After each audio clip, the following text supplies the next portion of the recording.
अयोध्या राम मंदिर में करोड़ों की चढ़ावा चोरी के बाद यूपी के मुख्यमंत्री योगी आदित्यनाथ का कॉन्फिडेंस लेवल बढ़ गया है।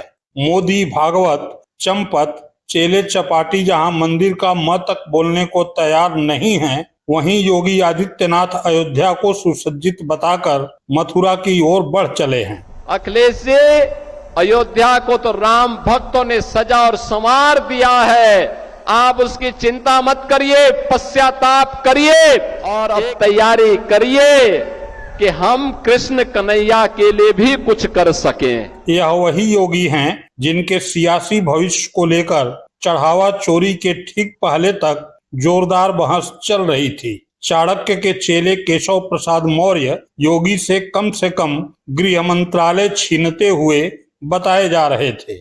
योगी एक कान दिल्ली की ओर और दूसरा यूपी की तरफ लगाए हुए थे, लेकिन अब सभी के दोनों कान उत्तर प्रदेश की तरफ लगे हैं और उत्तर प्रदेश के मुख्यमंत्री योगी आदित्यनाथ सभी को ललकार रहे हैं। क्यों? क्या मंदिर में चढ़ावा चोरी से योगी का कॉन्फिडेंस लेवल बढ़ गया है? अगर हाँ, तो क्यों मोदी मौन हैं और योगी मुखर? नमस्कार, मैं हूं त्रिपाठी ज्ञानेंद्र और आप देख रहे हैं सियासत के सुर। यूपी की सियासत में योगी आदित्यनाथ का दो मुश्किलों से चोली दामन का साथ रहा है। एक अखिलेश यादव का पारंपरिक सियासी हमला, दूसरा उप मुख्यमंत्री केशव प्रसाद मौर्य का अवसरवादी शिगुफा।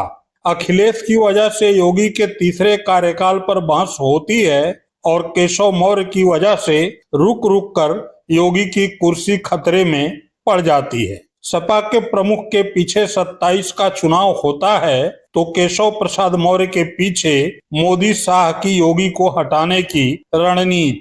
अब जबकि राम मंदिर में करोड़ों रुपए की चढ़ावा चोरी सबके सामने आ गई है, तो मोदी की और मोदी के चेलों की बोलती बंद हो गई है। बोल रहे हैं तो मात्र योगी। जन आस्था को सम्मान प्राप्त हो, जन आस्था के साथ खिलवाड़ न हो।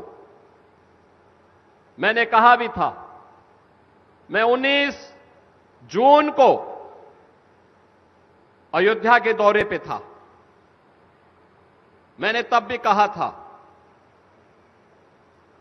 अयोध्या हम सबकी आस्था की प्रतीक है, भारत के सनातन धर्म की आस्था की प्रतीक है। अयोध्या पर आक्षेप मत करो। प्रभु श्री राम की मर्यादा का पालन करना सीखो और अयोध्या के बारे में जो कदपे समाचार मिल रहे थे, हमने कहा था एसआईटी गठित की गई है। एसआईटी की रिपोर्ट आने के साथ ही हमारी कार्रवाई भी प्रारंभ हो जाएगी और आपने देखा होगा एसआईटी की रिपोर्ट आई, तुरंत कार्रवाई प्रारंभ हो गई। और मैं आश्वस्त करता हूं, जो मैंने कहा था, दूध का दूध और पानी का पानी हम करके रहेंगे। अब सवाल उठता है कि जब मोदी से भागवत तक, बीजेपी से संघ तक सभी मौन हैं, तब योगी जी इतना मुखर कैसे हैं? क्या इसलिए कि योगी न तो बीजेपी के कैडर हैं और न ही संघ के स्वयंसेवक? इसी की वजह से राम मंदिर निर्माण से लेकर प्राण प्रतिष्ठा तक केवल मोदी और भागवत ही मुख्य भूमिका में दिखे। योगी मुख्यमंत्री होने के बावजूद पीछे रहे। इतना ही नहीं, जब मंदिर के लिए ट्रस्ट बनाया गया तब भी मोदी ने संघ के लोगों को ही मुख्य भूमिका में रखा और योगी केवल हामी भरने के ही काबिल समझे गए। और अब जब राम मंदिर में लूट हुई है तो लोग भी मोदी और संघ को ही गुनाहगार मान रहे हैं और योगी इस बात को ठीक से समझते हुए गरज रहे हैं। सच यही है, योगी न तो कभी संघ में रहे और न ही बीजेपी के कैडर। इसे गोरखपुर बीजेपी के नेता शिव प्रताप शुक्ल ठीक से समझते हैं और उप मुख्यमंत्री केशव प्रसाद मौर्य इसी के बल पर मोदी शाह के पीछे खड़े होकर जब चाहे तब योगी की कुर्सी को संकट में डालने की कोशिश करते हैं। लेकिन अब योगी की बारी है। योगी ईमानदार हैं, इसमें कोई शक नहीं है, और मोदी संघ पाक साफ नहीं है, इसके राम जी खुद गवाह हैं। योगी की ईमानदारी संजय सिंह के उस आरोप से भी साबित होती है जब संजय सिंह राम मंदिर के लिए जमीन खरीद में करोड़ों की हेराफेरी की आरोप चंपत राय पर लगा रहे थे। सबूत के तौर पर योगी सरकार की खरीदी एक जमीन का जिक्र कर रहे थे। संजय सिंह बता रहे थे कि जो जमीन चंपत राय ने 47 लाख में खरीदी, उससे अधिक कीमती जमीन योगी सरकार ने मात्र 4,40,000 में खरीदी। 16 नवंबर 2023 को 9 करोड़ की जमीन 55 करोड़ 47 लाख रुपए में 55 करोड़ 47 लाख रुपए में ट्रस्ट के द्वारा खरीदी गई 9 करोड़ की जमीन, और इस जमीन से ज्यादा उपयोगी जमीन जो उत्तर प्रदेश की सरकार ने खरीदा है, उत्तर प्रदेश की सरकार ने जो जमीन खरीदा है वो जमीन खरीदा है मात्र 4,40,000 रुपए बिस्वा में किसानों से। बहुत महत्वपूर्ण और ध्यान देने वाली बात है जिसका मैंने कागजात भी दिया है। सरकार ने खरीदा किसान से 4,40,000 में। चंपत राय ने खरीदा आलोक बंसल से, चंपत राय बंसल ने आलोक बंसल से जमीन खरीदी 47 लाख रुपए बिस्वा। योगी इसीलिए कॉन्फिडेंस में हैं कि जनता हो या विपक्ष सभी यह जानते हैं कि राम के नाम पर जो महापाप हुआ है उससे योगी का दूर दूर तक भी कोई लेना देना नहीं है। ये पाप संघ के लोगों के संरक्षण में हुआ है और संघ के लोगों को मोदी ने मंदिर में नियुक्त किया है। ऐसे में पाप का परिणाम भी मोदी, संघ और बीजेपी को भुगतना है। अब आप सोच रहे होंगे कि ये भी भला क्या बात हुई, बीजेपी भुगतेगी और योगी चुनाव भी जीत जाएंगे, मुख्यमंत्री भी बन जाएंगे बगैर बीजेपी के वोट के।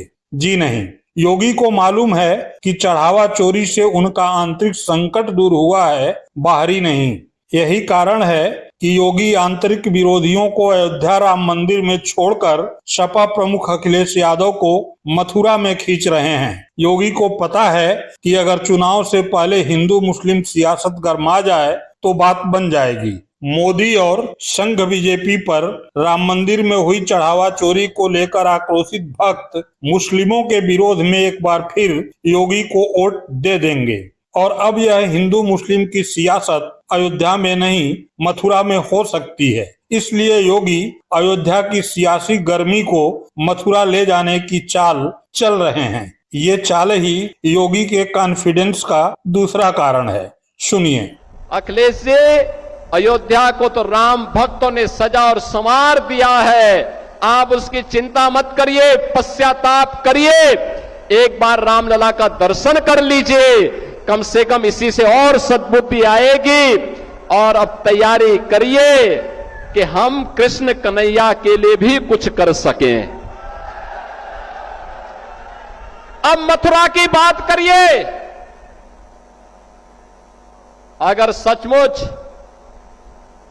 अपने को धार्मिक कहलाने का प्रयास कर रहे हो तो मथुरा वृंदावन पे खुल करके बोल दीजिए, श्री कृष्ण जन्मभूमि पर खुल करके बोल दीजिए और बोलिए ना कि श्री राम जन्मभूमि मुक्ति के आंदोलन की तर्ज पर ही श्री कृष्ण जन्मभूमि की मुक्ति का भी अभियान चलना चाहिए। भगवान श्री कृष्ण की जन्मभूमि को भी सम्मान मिलना चाहिए। हमारी सरकार वहां श्रद्धालुओं को बुनियादी सुविधाएं उपलब्ध करवाने का कार्य कर रही है। युद्ध स्तर पर हम प्रयास कर रहे हैं, लेकिन आप में हिम्मत नहीं, क्योंकि आप तो मुल्ला और मौलवियों के सामने घुटने टेकने के सिवाय आपके पास कोई ऐसा एजेंडा नहीं जो प्रदेश के विकास के लिए हो, अयोध्या, मथुरा या काशी के उत्थान के लिए हो, उनकी पहचान को, पौराणिक पहचान को बनाए रखने के लिए हो। ये धूल झोंकने का काम मत करो। एक खिसियानी बिल्ली खंबा नोचे वाली कहावत को चरितार्थ मत करो। अयोध्या अपनी पहचान के लिए आप पर मोहताज नहीं है। अयोध्या की अपनी पहचान है